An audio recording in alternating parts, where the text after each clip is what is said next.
Well, good morning, and thank you all for tuning in to day two of the Texas Business Leadership Council's Policy Summit 2021. I'm Justin Yancey, the president of the TBLC, and it's my pleasure to introduce our chairman, the founder of T3 in Austin, and the CEO of Gay Gaddis Incorporated, Gay Gaddis. Thank you so much, Justin, and welcome back, everyone. Yesterday, we heard from some great speakers and kicked off our policy summit in a grand style. And we continue on today with another great program, and hope all of you will stay tuned and enjoy what we have. Senator Taylor had discussed, how we're going to take care of an advantage of the COVID economy, and we heard from Dan Patrick, who said that Texas looks like we're headed for the fifth largest economy in the world at some point. And I'm hearing all kinds of stories this morning on the news about Elon Musk saying that Austin's going to be the biggest boomtown ever. So we'll see. It's all exciting what's happening in Texas. But before we get things going this morning, I always need to take just a moment to thank our sponsors who make this possible. And we really do appreciate them, especially during these times. So let me name those for you. Best Associates, Google, Educate Texas, SWBC, and the Woody and Gail Hunt Family Foundation. We also would like to thank this morning Cardenas Development, the Commit Partnership, CPS Energy, EdChoice, the Futurist Institute, GenCore, Harmony Public Schools, Prestige Economics, George C. Sarafi Family Foundation, the Steinhauser Strategies, Texas Mutual Insurance Company, Trellis, and the Trellis Foundation, as well as Wedding Oak Winery. Our sponsors just do so much to help us make these events possible, and we can't thank them again enough. And now I'd like to specifically thank Best Associates for sponsoring our discussion today. It is my pleasure to introduce to you today's guests, Comptroller Glenn Hegar and economist Jason Shanker. Let me give you a bit of background if you probably know this, but I'll give you background on our Comptroller Glenn Hegar. Glenn was elected as the 36th Texas Comptroller of Public Accounts in November of 2014. Hegar is Texas Chief Financial Officer, the state's treasurer, check writer, tax collector, procurement officer, and revenue estimator. As CFO for the world's now ninth largest economy, Hegar monitors Texas's financial health to ensure it maintains strong fund balances. During his term in office, he has emerged as a passionate advocate for conservative financial management and fiscal transparency at all levels of government. Hegar has worked hard to bring public and legislative attention to long-term financial obligations facing the state, such as health care coverage for public school teachers and employees, infrastructure maintenance, and state employee pensions. Further, he is seeking the creation of the Texas Legacy Fund to help protect Texas' AAA bond rating and ease the political pressures of tapping into that Texas rainy day fund. Now, I'd also like to introduce to you our own Jason Shanker. Jason is the president of Prestige Economics and chairman of the Futurist Institute. He has been ranked one of the most accurate financial forecasters and futurists in the world. Bloomberg News has ranked Mr. Shanker a top forecaster in 44 categories, including number one in the world for his accuracy in 26 categories, including for his forecast of the euro, the British pound, the Russian ruble, the Chinese RMB, crude oil prices, natural gas prices, gold prices, industrial metal prices, agricultural commodity prices, and U.S. jobs. Mr. Shanker's work has been featured in the Wall Street Journal, the New York Times, and he frequently appears as an on-air analyst for CNN, ABC, NBC, Fox Business, and the BBC. He is a guest host on Bloomberg TV and is a contributor for Bloomberg Opinion. Mr. Shanker has written 30 books. He's very prolific when he writes these books. They're amazing. And 12 have been number one bestsellers. So, Jason, I'm going to turn it over to you and take it away this morning. Let's get kicked off. Thank you. Great. Thank you so much, Gay. Thank you, everyone, for being here. Justin, Mike, and of course, Glenn, thank you all. Really, this is a great conversation I've been looking forward to. I think Glenn and I sat down a couple of years ago and had a similar kind of conversation. So I'm looking forward to it again. I think the first thing, everyone's kind of top of mind is, what's going on with the BRE. And I'd love it if you could set the table for your thoughts around that, and as that's just kind of come out not too long ago. And then what I'd love to do is talk about some of the short-term risks, the medium-term opportunities, and then the long-term demographics. And we're going to talk about, so that y'all know, we'll talk about jobs, we'll talk about GDP, we'll talk about a number of different things going on in the economy. But let's first hear about that, the BRE. I'd love to hear, your top line thoughts there, Glenn. Sounds good, Jason. Thank you. Good to be with you. Wish we were all in person, but so is the day. Continuation of 2020 into 21. So it's good to be with the council, needless to say. If you look at the state's revenues as of right now, when we had to provide a new revenue estimate last summer, obviously we wanted to have a few months of data, but even in July, that was a lot of incomplete data, trying to look at the trend lines of where revenue sources would be. Obviously, of all the revenue streams in the state treasury, sales tax is the biggest piece. To remind everybody, of all the taxes that comes into the treasury, sales tax is about 60%.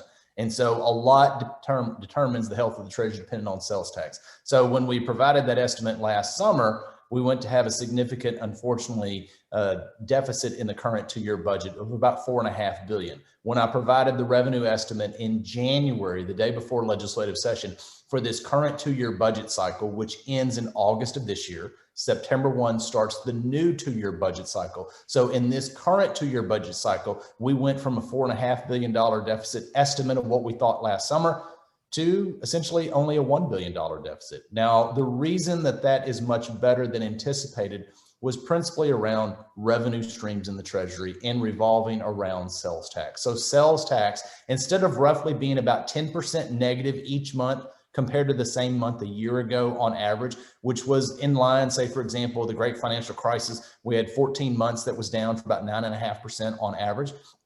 This time instead, it was really about half of that. Part of that is because we as consumers continue to spend a significant amount of money in and around homes with home improvement projects, as so many people were around home, whether they were trying to buy workout equipment, outdoor equipment, looking for activities to do that they could in a safe kind of manner with themselves and their families during the COVID situation. And so therefore revenues from sales tax was stronger than we anticipated. Again, not positive every month as they had been pre-COVID with the dual headwinds of oil and gas. So that was one.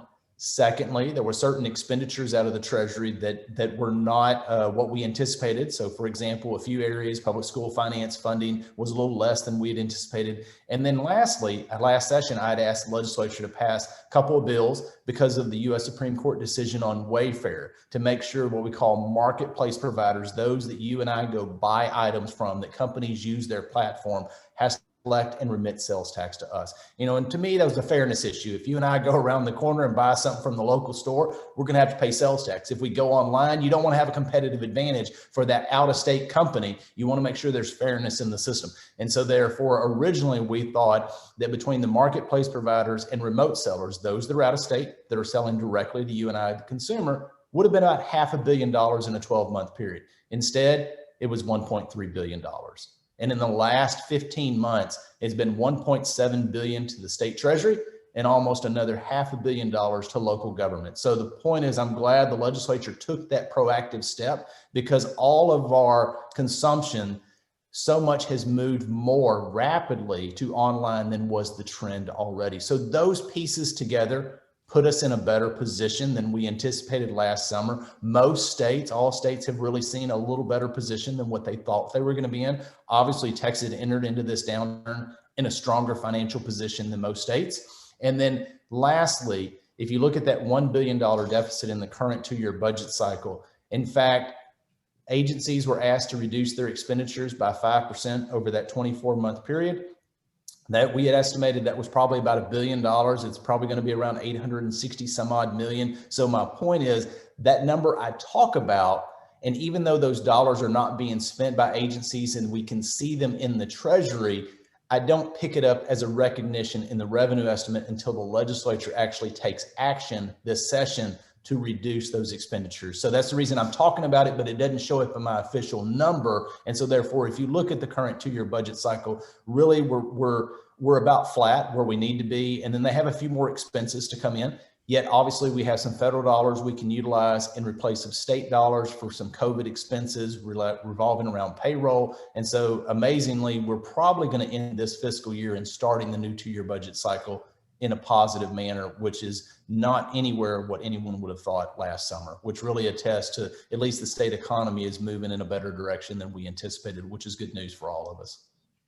Yeah, that's great, Glenn. Thank you for sharing that. It's a kind of dynamic I think we've seen around the country, which is that, to your point, people are spending more time at home. They actually were buying more physical goods.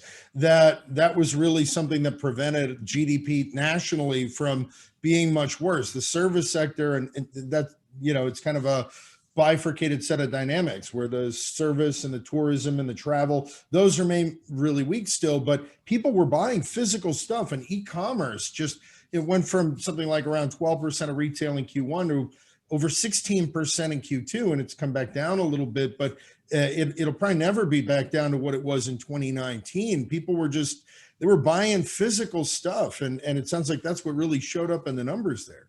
It really has, and unfortunately, as you mentioned, there are certain sectors that are still having significant impacts, whether that's the hospitality, leisure, vacation areas. I frequently cite how many people fly around in airplanes in the United States in a given week. We never track that non-traditional data point, but my team sends it to me every week. And the fact is we're still, anywhere from a quarter to 1/3 the number of people flying in airplanes, either vacation and or business travel, and it'll take quite some time. So, there are sectors that still have double-digit impacts, at least in their finances, as well as those revenue streams in the Treasury, even such as severance tax collections. But overall, because of the pieces that we have in Texas and the diverse economy and the fact of where people were spending them, and thankfully the legislature took action, that was another piece that helped lessen the potential impact that the pandemic could have on the state Treasury. Oh, yeah, no, I think that's a lot of folks' top concern, right? Is as we've seen these goods industries recover, how long does it take for the service and tourism and travel to come back, right? Does that kind of lurch forward, which seems more likely that everything we've got going on overnight isn't it, everything that's going on with vaccinations and recovery isn't going to happen overnight, and that it might take a little while for us to get there.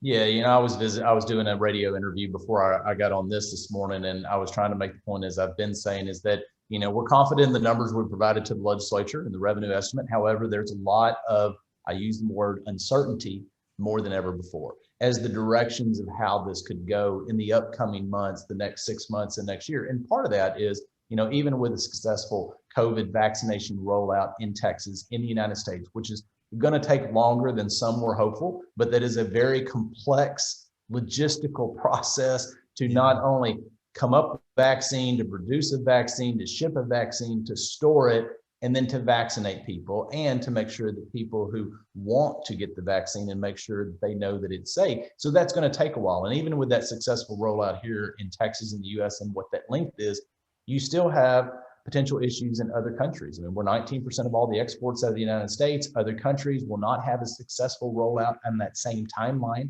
And so therefore are other variances causing issues with the vaccine, booster shots. So, unfortunately, we're going to deal with the pandemic and COVID for quite some time, but hopefully we can get past the hurdles and the issues of the downwinds that it has on the state and the national economy. No, I completely agree with that. And along those lines, I'd love to share a little presentation, some data with y'all. I'll bounce back and forth with this so that Glenn and I can cover a few different topics. But, I wanted to talk exactly about these sort of lingering risks. We talk about jobs, right? And the job market, where exactly to your point, Glenn, the unemployment rate in Texas was very strong at the beginning of the year, 2020, that is, at 3.5%, jumped up to 13.5%, and today is around 7.2%, which is a little bit above the national level, but so much higher than it was at the beginning of 2020. And the sheer number of joblessness, right? This is from the Texas Workforce Commission. We look in March of 2020, there were only about 16,000 people who were collecting unemployment. And that rose to over 315,000 in April, And now, we're now at 44, 45,000. These are the new people every week who are becoming unemployed. So this isn't sort of the cumulative number. So we go from weeks where but it's still, a larger 16,000 to then we hit that 315. And even now 45,000 people a week are losing their jobs, which is, 3 times what it was at the beginning of 2020. So the job market stuff, and I'd love to hear your thoughts on this labor market short term and then the medium and the long term, because if we look at the progression, the projections, actually from the Comptroller's office for your group are really, really strong. We look right now, there's this weakness, right, where Texas payrolls for the whole state in February of 2020 was around 13 million. And for the most recent month we got data for, December 2020, it was 12.5 million. So we're down about 500,000 jobs, right, between the beginning of COVID and the end of 2020.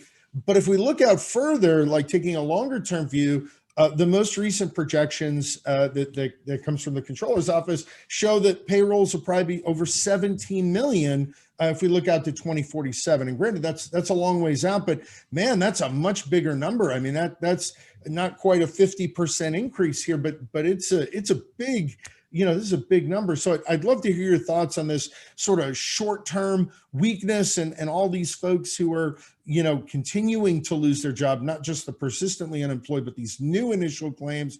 And then, what about this long-term, because this brings other challenges, right? If we think about a lot more people in the workforce, I'd love to hear your thoughts on all of this. Yeah, I think, if you look at the job counts and where we're at, I think you accurately describe how the issue is, yes, we've increased in jobs back. I mean, last month alone had over 60,000 job gains here in the state of Texas, which is a staggering number, when some of those months was over 100,000 job gains. But you also have to take into account how unfortunately there was such a rapid decline, as you mentioned, with over 1 million jobs lost in 1 month. So while we're still down, we continue to see job gains. And it's interesting, if you look at the states with job gains, of course, from the last year, you have Idaho, Utah, which are some more rural type states with some obviously suburban urban areas that are positive, where every other state is negative. And if you look at the next states that are not as negative, it's interesting because either they're rural states and or they're Sunbelt states. And then you have Texas ranked at number 15th out of all 50 states. And my point being is we're a rural, but we're also a very suburban, urban, large economy, the largest economy out of all the states in the nation that is that high ranking. And if you look at other states, whether they're the East Coast, the West Coast, Illinois, they're much further down. And so what's interesting is that Texas continues to be an attractant, as we have in the past, for companies to relocate here. I've made several points, say for example, with Oracle and HP saying they're going to relocate their headquarters to Texas. Well, that shows in part Texas is still an attractant, but the question that would be interesting to find out, and I think I know the answer, but it's speculation and just assumption on my part, that in this world, they don't need to move the same physical number of people that they would had a year ago to relocate that corporate headquarters. And so, what I'm getting at is that where you see suburban, urban areas, downtown centers of New York, Chicago, LA, they're going to have a hard time in this transition, where Texas is still that attractant. And I think when you look at the job count specifically, we need to recognize that the areas of professional jobs, certain industry sectors, higher paying jobs, those are not the ones that we lost significantly in job counts, and those continue to grow, where the areas that we've lost is either the hotel, leisure, hospitality, vacation areas. And as you mentioned earlier, Jason, that's going to take a while before we gain back those jobs. And so, that somewhat to some degree, as some people talk about this K-type recovery, we have to remember that those areas, those lower income workers are the ones that are probably having a harder time. And we need to figure out, ways, how do we make sure we transition them back into the job market? And that job market might not be in the jobs that they've had before for quite some time, depending on how the rollout occurs and what is the direction of the economy in specifically those industry sectors from my vantage point.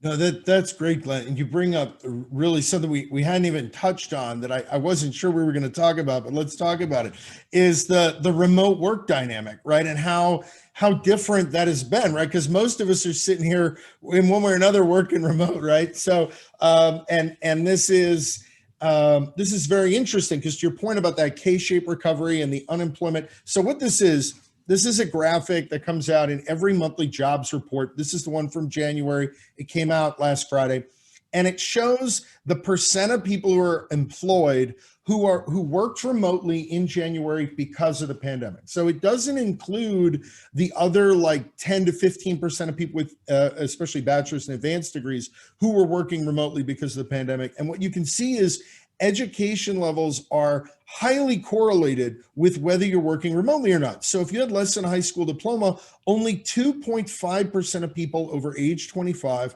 worked remotely because of the pandemic in January.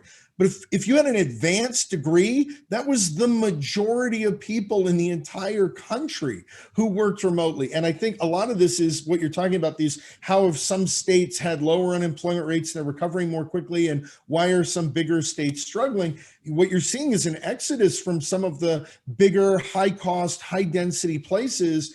And I think cities like Austin and places around Texas are picking up more people as folks are working remotely. And this isn't just like a 1 month dynamic, right? Again, this is just working remote just because of COVID. The percent of folks with advanced degrees who've worked remote has been almost the majority for most of the last year. And even for people with bachelor's degrees, it's a very large percentage. And again, these don't include the people who work remote anyway. So I'd love to hear your thoughts around this, because as a state without state income tax, people would love to be here working remotely, and yet that's also going to be really good because our revenue comes from sales tax, right? So I'd love your thoughts around this, because I think this makes Texas, as well as obviously a few other states that don't have state income tax, very, very attractive. And I'd love your thoughts on all of this. You know, it's really interesting how if you look at Texas and you look at other states, net migration in and out over time, there's certain events that will cause a significant disruption in that. However, with Texas, we've continued, and I've made this point in almost every speech, which is just a stunning number, Jason, if you think about it. I challenge people to think about every morning when you wake up for the next week, just realize there's another 1,000 people in Texas. Every morning when you wake up. Now, they didn't move while you were asleep, but the point is that's significant growth we've had and we're projected to continue to have. Now, obviously, half of that number is natural growth, but the other half are coming from somewhere around the country or around the world to move to Texas for an economic opportunity. And so as long as we can keep policies in place to make sure that, you know, it remains a business friendly state, a lower cost point. Now, obviously certain communities are going to have a higher price point, and COVID didn't help that with the tightness in the market already for housing. And it's become even tighter as we've seen in metropolitan areas. And obviously that's something that's going to take a while to get over that kind of hurdle we have of that tightness in that seller's market more than ever before, especially in the Austin area. But Texas wasn't attractant. Texas is going to continue to be attractive. One thing that I think is important that we heard the legislature talk about, at least as long as I've been about, we talk about rural broadband, need to have connectivity across the state of Texas. And traditionally that has been discussed and framed in the aspect of rural economic development. Yet an added dynamic to that discussion now more than ever is not just about rural economic development. It's not just about people having access so they can do their job remotely if they wanted to work in a rural area, but now it's about telemedicine.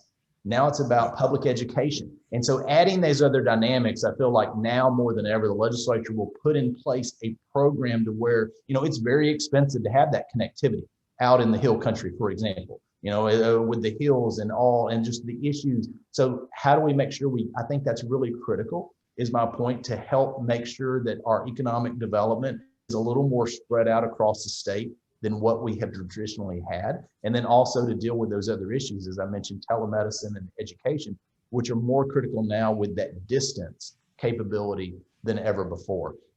So I think as long as we can accomplish some more things, Texas is an attractant, has been an attractant, but it's interesting. I think you've hit on a point. It's a little bit different switch and dynamic than what it has been before as a result of why we're continuing to be an attractant as a state. Yeah. Yeah, and as you mentioned here, growth. I think this is then a good time to kind of, talk about this as well. There's really only three ways you get growth, right? There's capital, there's technology, and there's people, right? And so if we can bridge the technology piece, right, and the capital right now, of course, we look at the low cost of money, right, because of Fed and highly accommodative policies, all that's good. And of course, we got more people. So if we can bridge that technology gap, make sure that broadband's there, that's going to be really positive for, I think, for the economic outlook. And of course, this is also reflected in some of the most recent, and this is just a staggering number if we start thinking further out, right? That in 2019, that the GSP in Texas was around 1.8 trillion in real 2012 dollars. But by 2047, it will be almost double that at around 3.5 trillion. So, I mean, that's just a monstrous number to think that our economy will double in, the next 25-ish years in real dollar terms, right? That's not even accounting for inflation. That's just monstrous. I'd love to hear about, what you're, what we should be most optimistic about here. But I mean, this is just a fantastically big number. And I think, I think there's a lot to look forward to here.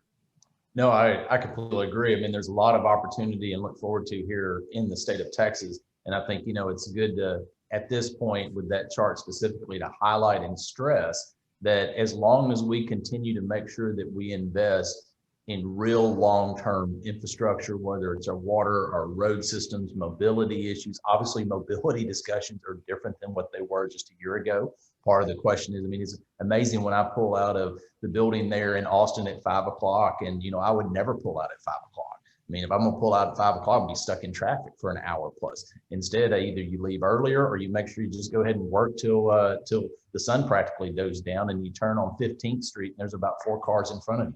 I would have never imagined I'd be driving on 35 at 5:05 in the afternoon and driving 40 miles an hour these days in Austin. And so, my point is, we're not sure what that traffic pattern will be long term, but we've got to make sure that we continue to invest in those strategies, making sure education, higher education, opportunities to make sure that people attain the skill level that businesses need here in the state. And I think when you look at this chart, it's good to see those things, but you don't want to be in the situation that other states didn't plan that far out, in my opinion, when they were having these golden years per se, to where when that growth starts flattening out, then you start having the real struggles if you didn't keep up with it, and so that's just a cautionary note that I try to, at least from my role as CFO, keep preaching as best I can to make sure it's higher level on people's radar screens as in policymakers, that it's great to be in this trend. We all are excited to be in this trend, and there's good opportunities, but we need to make sure that we're doing our due diligence for the out years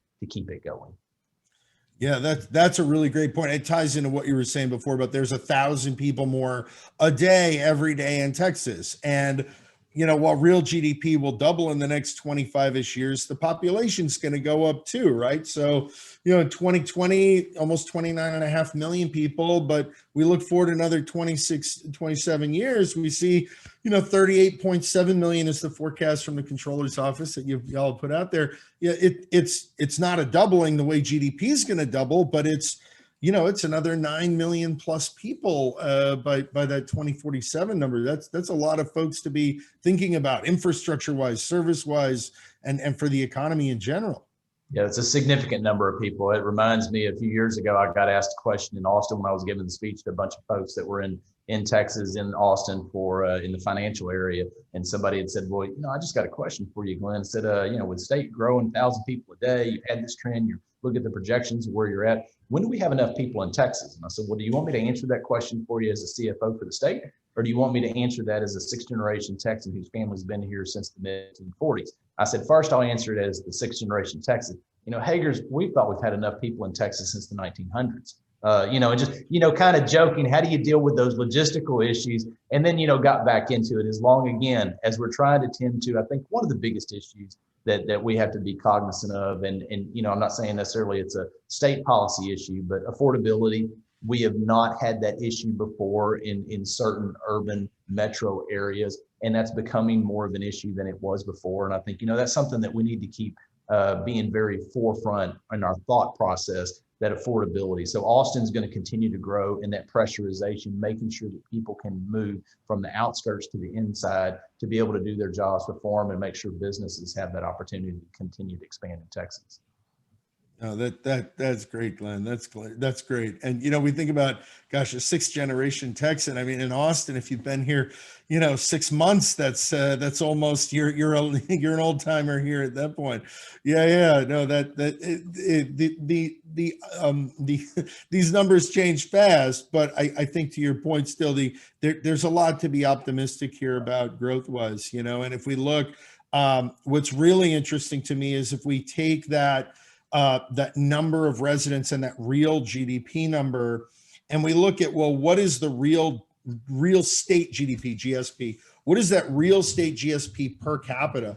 And we look at it over, a 57-year range, and this is the set of numbers that your office has out.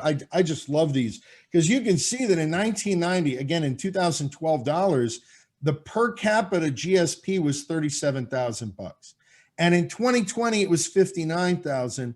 And in 2047, it's forecast to be over $90,000 in 2012 dollars. So that just tells me that there's not just going to be more people. Everyone's going to be a lot wealthier because, again, these are real numbers. These don't include inflation, which means the actual number at that point in time is going to be much bigger than this. But that just means Texans are going to be getting a lot wealthier in the decades ahead. No, that's right. And it reminds me of one of the industry tours I did 4 years ago, because there was a lot of discussion about manufacturing. 2 different tours. There was one talking about NAFTA and free trade, whether that's good or bad. And so we did 2 different tours in those 2 industry sectors. And one of the points specifically in manufacturing that I tried to make is there was people that would only focus on the number of jobs. Oh my goodness, we've had 19% less jobs in the last 20 years. Well, that's true. But the metric you have to look at is GDP output that has occurred in that industry sector and the amount of pay that was per job in the manufacturing. So obviously there's more automation, there's more robotics. And so because of that, you don't have the same number of people, but the people who are employed in that area were much higher paid than ever before. And so, sometimes, kind of my challenge and your challenge is making sure that people are looking at the right numbers and the right metrics when saying, oh, wait, do we want manufacturing here? Absolutely, we do, because of the high paying jobs and the production that it puts out overall. It may not be the same job count, but the ones that it does have are very important for the state of Texas, for example, as you look at the numbers. Yeah, that's that leverage that people forget about, right? That growth is a function of people and capital and technology, and that the technology piece, you can do so much more today, as one person than you could in 1990, or even now in the last 12 months with everything we've seen in the pandemic, with the remote work and the telemedicine, the online education, and e-commerce that didn't really exist 30 years ago, right? Like none of that stuff existed. And even 10 years ago, we were not at the scale we were at now. And that's going to give us, just a lot more leverage going forward where, even, businesses that maybe in the past had a lot more people, they have a lot fewer people, but the skills of those folks, the incomes of those folks, the output of those folks is going to just continue to get bigger. That's right. That's exactly right. And that's why I think it's important, as I kind of hit on the issue of education, whether it's in our public school system or our higher education system, making sure that we have the craft, the skills, the capability out there that businesses and people need, whether it's large, small, new creative opportunities, to make sure that people have that skill set looking in the future. And it's an investment, but the investment pays off as long as you're focused on the right skill sets and what we need. But you also have to be, as we all know, nimble and flexible to readjust, because sometimes the skill sets that we started on the path are not the ones that we need anymore. And so, understanding that we can't get too rigid in that system and trying to be able to pivot to make sure we're keeping up with the times, the technology, and the issues that businesses are looking at for that creativity. That's right. That agility piece is just so important. And I love it when our conversation naturally leads to then the next thing I wanted to talk to you about, which is the forecasts that your office has for the outlook for the labor force and where the jobs are going to be. Because to your exact point, right, we got to be nimble and agile, and the labor force is going to change. And so what I put here are some of the bigger categories of jobs, and the green ones are the ones that as a percent of the labor force have gone up really since 1990, although some of them are going to be kind of flat from where we are now. And the red are the ones that have gone down a lot since 1990 and might continue to go down. And what's really interesting is we see service providing, right, a big part of the economy. Even in 1990, it was almost 80% of the workforce. Today, it's around 85%. It's probably going to be around that. We look 25 years out, that's what the numbers kind of show. But interesting are some of these growth categories, right? It's not just we think about the service business, and we think, especially now, we think about restaurants, retail, tourism. But if we look, the areas of some of the biggest growth are professional and business services. Those aren't what I think of as sort of low-level service jobs, right? Those were 9% of the labor force in 1990, 14% now, going to be almost 19% we look forward into 2047. Or healthcare and social assistance. Again, those aren't kind of the low, what people think of when they say service jobs. They think of sort of working in restaurants and things. I mean, healthcare, business professionals, these are going from like 8% 1990, 12% now, going to be even more than that, a little bit more than that in 2047. And in construction, those jobs are expected to go up too as a percent of the workforce. But then we see things like natural resources, like mining, which is of course oil and gas, likely to go down, manufacturing going to go down as a percent of the labor force, not necessarily in the absolute number of jobs. But I'd love to hear your thoughts on these areas where not just the absolute number of jobs, and by the way, almost all these categories of jobs are going to have more jobs 25 years out, right? Because the population is getting bigger, but as a percent of the labor force, looking at some of these categories like that, business services, construction, healthcare, and social assistance, those are areas those are good jobs. I'd love to hear your thoughts on those changes, as well as, the forecasts your office has too for what we might see with natural resources and mining, and, what you see for oil and gas. Yeah, it's really interesting because so many people inside the state and outside the state still have the mindset that, Texas is an oil and gas state, and we are. It's extremely important piece of our economy. But they also have the mindset, well, that's where the bulk of the jobs at. But if you look at oil and gas, obviously that industry sector is about the highest paying in average industries across all of them. But the job counts is not there compared to what it used to be. After 2015 and 16, the contraction in the oil industry and manufacturing industry, the oil industry obviously started taking off and doing much better in 17, 18. Obviously, the pandemic has had an impact, but the reduction in jobs, while significant in that industry in the last year, were not to the level what most people thought that they may be. And the reason for that is because the industry, much more automation, much more technology driven, not having the same number of people. And so, we think the oil industry is going to continue to play a large role, continue to grow and expand. I mean, the Permian Basin was the most prolific field of growth, not just in Texas, the United States, but in the world over the last several years. And so it's an important key piece, but the job count numbers are not probably going to be there as they have. I remind people frequently, and people are kind of a little shocked or surprised, that when you look at the industry that has the biggest GDP impact in Texas is the financial services sector. And people think the financial services sector, in Texas, really?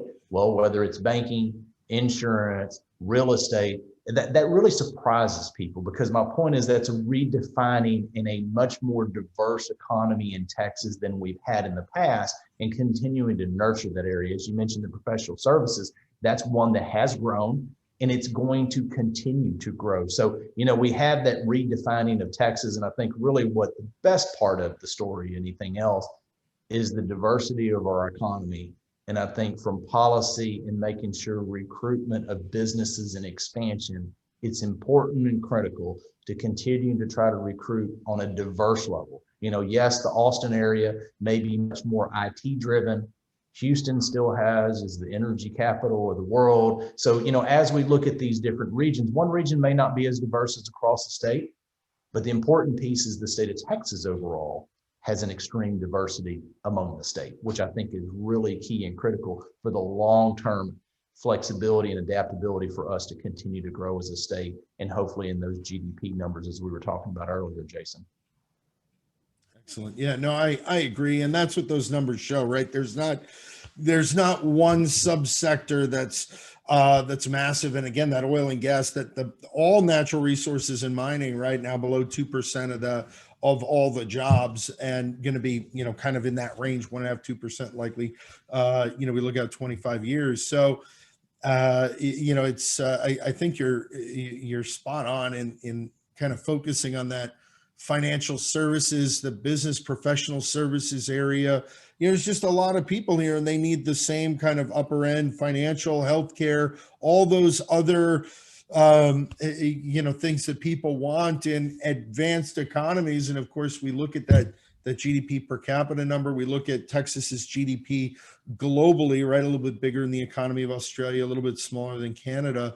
It's a big economy, and we shouldn't be too surprised at those things.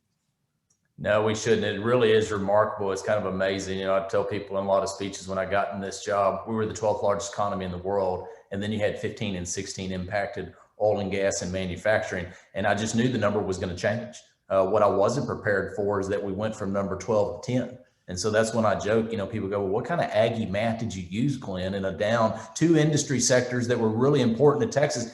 What kind of math did you use to get us from 12 to 10? That makes no sense. Well, the fact was our economy was more diverse than two other countries. And so therefore the drag on them was bigger than us. Their drag took them down below us than what it did Texas. And, I use that as a highlight to the point that while it was impactful to individuals, to businesses in certain regions, that diversity in the state of Texas really showed up during those couple of years when we had that drag in those two industry sectors. Yeah, that's great. That's a great point. Well, I'd love to open it up. I thank you very much for this opportunity to chat with you. And I don't want to hog you just to myself. I want to see if we can open things up for some Q&A, if that's all right with you, Glenn. Right.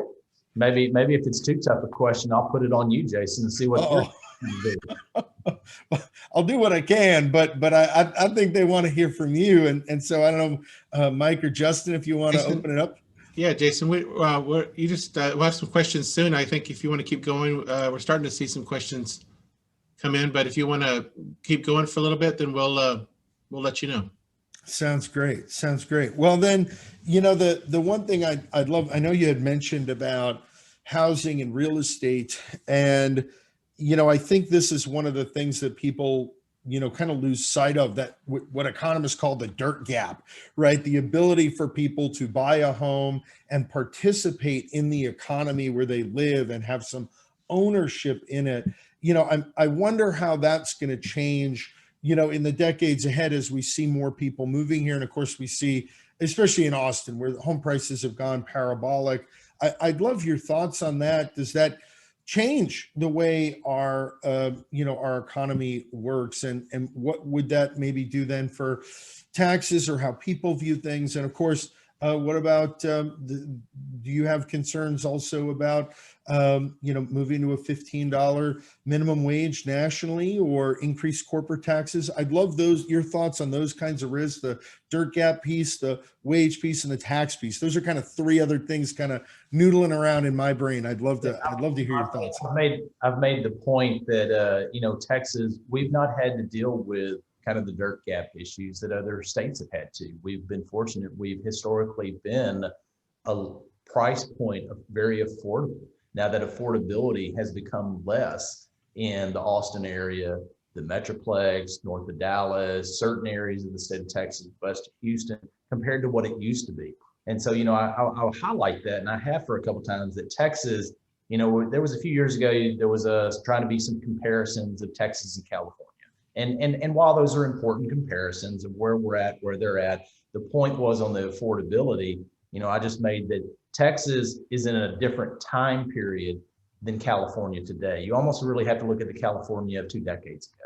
And so I think, we have an opportunity to look at that point to where they were a couple of decades ago and go, okay, what policy decisions did they make?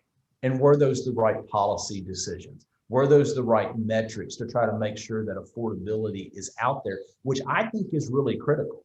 I mean, we're going to have that service sector part of the economy. We're going to have certain demographics in the economy and job sectors that are not going to be the highest paying jobs.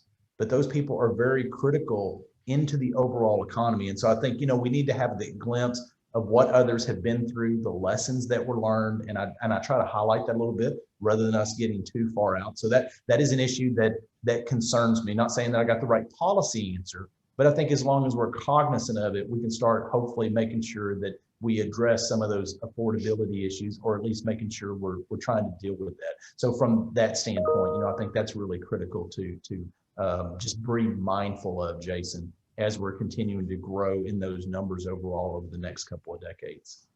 Yeah, but before we jump to the next two, I'd love to share a thought on this as well, because I know we have a lot of folks, especially as you pointed out in Austin, relocating from Silicon Valley and elsewhere, and folks wonder, when will that stop? And as someone who's worked in financial markets for close to 2 decades, I'll tell you, whenever there's an arbitrage in the market clears. And although home prices are expensive here, they're still 1/4, 1/5 the price they are in Silicon Valley in some cases. So clearly we can go up a lot more and still be cheaper, which is wild to think about. That's right. Yeah. All right, well, thanks. Jason, we have some questions here. Great. Here's one. How do you think government will try and help blend the transition to clean energy? Yeah, no, that's a great question. Texas is really remarkable how we have really led when it comes to clean energy, especially from electrical standpoint, with wind power generation, lots of wind in West Texas, trying to take advantage of that capability and move it back east where the population is at. Solar is ramping up. And also, if you look at, obviously, government from a federal level played a role in that. The state has played some role with that, whether people agree, disagree on Chapter 313 agreements from a property tax abatement for 10 years, which is back up for renewal for the legislature this session, which is an important piece in discussion that'll be played from a policy standpoint from the state of Texas. But, as you look forward into the future, battery capability is becoming much more affordable than it used to be in storage of power. And so Texas, as a very large state, has a lot of capability in focusing on that diversity of that portfolio. Even though we're an oil and gas state, you see a lot of companies that are in oil and gas also getting more diversified into other energy sources as we're using for electricity in the future. And I think the real key point of that is as we get lower price points in batteries. Thank you. Here's one. With only 23% of Texas 8th graders earning a higher education degree 11 years later, what are the fiscal implications if the state does not address the loss of human capital? Yeah, that's one of the reasons I mentioned earlier. I talked about education several different times, and higher education in particularly. And one of the things that has me a concern right now is, I think the public school system is doing as good as they can. I mean, I applaud them in every opportunity that I have an opportunity to make sure that schools are open. And you look at other states where schools are still closed. And so trying to make sure those educational opportunities are there. But we saw very early on, I think online is an important piece, and I'll come to this here in a second. But the important piece is that online plays a role, but when kids are purely online, the gap in the number of those that are failing classes went up significantly. And so, how do we make sure that we don't have that gap right now, I think is extremely critical. But then those higher education policies that we make, not just for higher education, community colleges play a critical role. I started a tour last spring, talk about community colleges and the role they play in the economy and the critical function. I got one stop into my tour and then COVID hit, so we didn't get to finish it. But the point was I wanted to talk about how that plays an important role. Our technical schools play an important role because there's all these really critical components of making sure that we're matching the skill sets that people need for the economy that we have today and the economy in the next 5, 10, and 15 years. Thank you. I'd love to jump in with that one too, because I know, I got to tell you, and I know, and I highly respect all the work that Woody's done, especially around the 60 by 30 project and how important that is. But I'll be honest, I was a bit skeptical about those numbers before COVID, that we would get to those numbers. But now, because of how much online education we've seen just explode in the last 12 months, I am much more optimistic, and I'd love to hear how Glenn feels about this. I am much more optimistic that we're not going to just hit those numbers, but we could even greatly exceed them because of how many people can now do degrees online. They know they can do it. They've tried it. They've had to do it. And we're going to see, I think, a lot more opportunity there to see not the erosion of human capital that we've seen in the past, but you know, it's tough for folks to stop working for 4 years and go to school, and they don't have to do that anymore in order to get those degrees. And I mean, gosh, I've done a master's degree online. My wife's doing one now. You can do degrees without going to school anymore physically. And I think that really frees up people to do more degrees and certificates. I feel very optimistic about that going forward. If we look at the decade ahead for online education, I think we're still at the very beginning of this. And I'd love to hear what Glenn thinks or any of the other members. Yeah, I think, you know, it's important. I think when you look at, and just to start with, very early levels of education in kindergarten, that online is a supplement, and it's a great supplement. You know, it's a capability for them to engage in a different way. Where as we get older and we get into higher education, then higher education you and I as individuals that have to be responsible. I mean, it's hard for a 6-year-old to. It's hard for a 12-year-old. Of course. Okay? But as we get older, to your point, I think then you transition into much more capabilities of online, and more people can be tapped into learning from different skill sets than what they were before. You know, but then obviously for certain trades and professional, you know, you got to have that skill set that's in the room, in the area. But I don't disagree with you at all. I think there's a lot of capability, especially in the higher education area. And that's an ability to keep prices down substantially, which I think, you know, one of the questions was, you know, revolving around student loans. And that's something that has been a big concern of mine for a long time, that people may not quite appreciate or understand. They borrow a certain amount, which those are important tools in the toolbox to get degrees, but they also need to make sure on the backside that you have to be able to afford to pay that back off. And unfortunately, for some of the degrees people are getting, when you look at the amount of money you're going to make, those opportunities, the numbers don't match up right. And, you know, I do think there's a little bit of a disservice to our students not explaining how those numbers match up properly from a rate of return from what you borrowed to get your degree and what you'll return over a lifetime. Yeah. No, I think you're right. I think there's an informational piece there about that. But I think, you know, to your point too, with the, you know, the ability for, again, thinking about adults post-secondary ed, right? Because that's the question of the erosion of human capital piece. You know, I think there's a lot more opportunity, you know, at a lower price point, or at least without the price going up as much, because you've got essentially zero marginal cost education, right? Once you've created the courses, the additional cost of adding more people isn't the same that it is if you need to build more buildings on a campus. And we're moving. It's interesting if you look at the numbers and the trends, and COVID is going to drive this even more, that there's a lot of smaller universities across the nation that their numbers just don't work anymore. And there's going to have a significant number of those that are going to be exiting out of the system, right, wrong, or indifferent, just because the model doesn't work, the numbers don't work. And then if you add COVID on top of it in the last year, you know, let's just be very clear that foreign students are really money makers for universities. And that piece has been removed. And so, you know, there's a disruption in parts of the system, is my point, that's going to be an accelerant to reshift the dynamic to some degree, much like you and I were talking earlier in a different area of online purchasing that has accelerated, and it's not going to decrease anytime soon. It may not accelerate as much in the next 12 months as the last 12, but it is moving in that direction. Yeah. Thank you. Yeah, and one of our other questions was on student loans, and there was more of a student loan question about how it's going to hamper those that have those, or how they'll hamper their spending for a younger, you know, portion of our younger workforce, how that's going to hamper their spending levels. And you can certainly address that. But let me get to another question here. What do you think the state government needs to do to better support our industries? Yeah, you know, I've mentioned several different venues over the course of the last year that, you know, as agencies, we need to be looking at and redefining how we do our business, and are we doing it in a manner that's customer service to the economy of today and the needs of the taxpayers?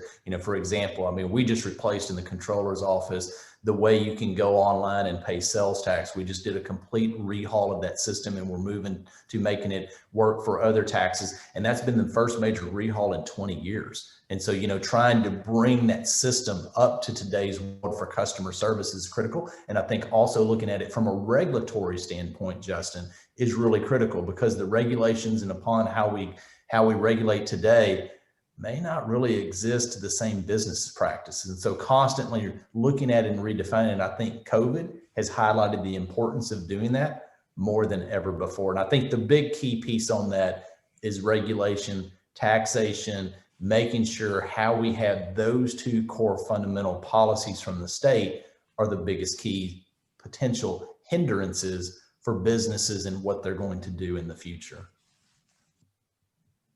Well, thank you. And I think that's going to have to be our last question, but you're certainly welcome if you have a minute or so, any wrap up or closing remarks, you're welcome to now, or we're good. Well, I'll just say it's always good to be with y'all. Thanks for what you do in the state of Texas. Really appreciate everything that the Business Leadership Council does, and look forward to the day that we can actually be in person again. Yeah. And well, thank you for being here, Glenn. Thank you. Yeah. And, thank you both for being here. This is always an impactful discussion. We've had these before, and it's really helpful regarding Texas economic health to hear from you, Comptroller, and from you, Jason, as well. Definitely. I also want to thank the panel sponsor today, Best Associates, for their support today, which is always very much appreciated. We're going to take a 15-minute break, but please keep your webinar window open, giving us the opportunity to thank our sponsors. You won't have to re-log in. We'll see you back here at 11 a.m. for our last panel of the day, Acknowledging America's Dreamers. It's on the DACA situation, DACA recipients, and I hope you'll join us at 11. So thank you and see you then. And again, thank you, Mr. Comptroller and Jason. Appreciate your time. Thank you.